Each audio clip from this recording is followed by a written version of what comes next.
California ground squirrel is common in western United States, mostly in Oregon, California, with expansion in Washington, Nevada. The head and body are about 12 inches long, and the tail can add an additional 5 to 7 inches.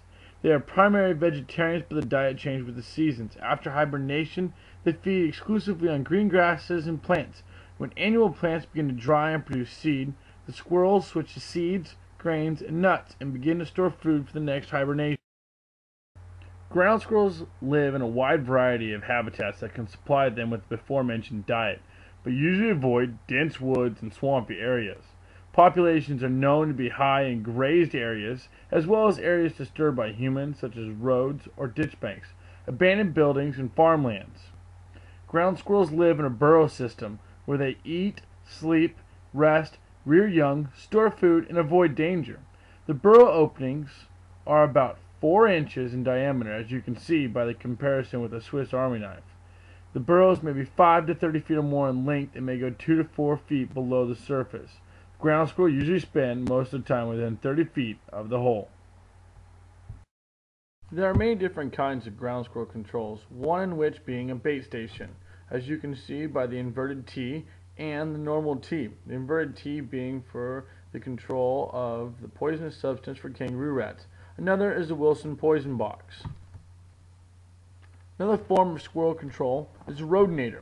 It's a tool that mixes small amounts of propane with oxygen and injects it into squirrel burrows so that it creates a combustion chamber, forcing the squirrel out or killing it by collapsing its lungs. The rodinator in use is shown here in these next couple of clips. 2, 1, fire in the hole! 3, 2, 1. Down. 3, 2, 1, fire in the hole!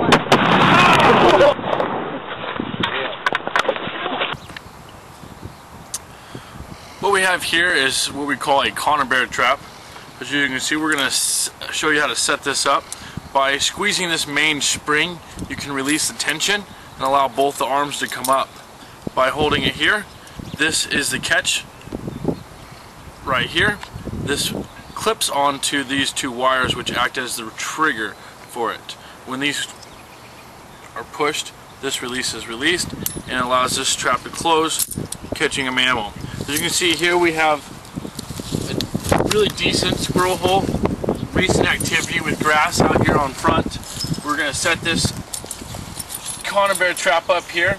I'm going to take this release and I'm going to barely put it on top of that wire just so it just barely catches, make it as hairline as possible.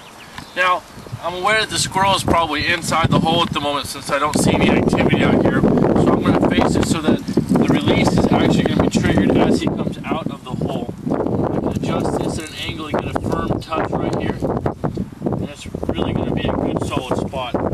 Now to finish this off, we'll take this chain with this eye loop right here. We'll be able to put our stake through it out of the way of the hole so that if something is caught, nothing will be able to take it away, such as a hawk or anything.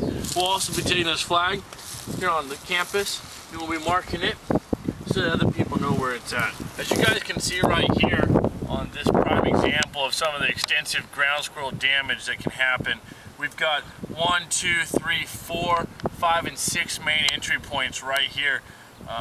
You can see that some of these have really recent actual activity all around the rootstocks. Now, the actual depth of these is unknown, but considering the fact that there's this many holes and openings in such a small proximity, I can only imagine that this is actually going to hamper the growth of this actual tree. It's unfortunate, and this is what our main goal is to. We can come in here, we can set up our bait stations, or we can sit here and try and block off some of the less used exits and hopefully try and put a conibear bear trap, as we explained earlier, on some of the more used entry points as well. As you can see right here, it's caused by some more squirrel damage. Right here in the burrowing system, it's just caused extensive erosion, which is going to end up, these burrows are going to end up coming right alongside the root system, which is going to cause just extensive damage to your fruit production. And you can see kind of irrigation waters kind of spread away.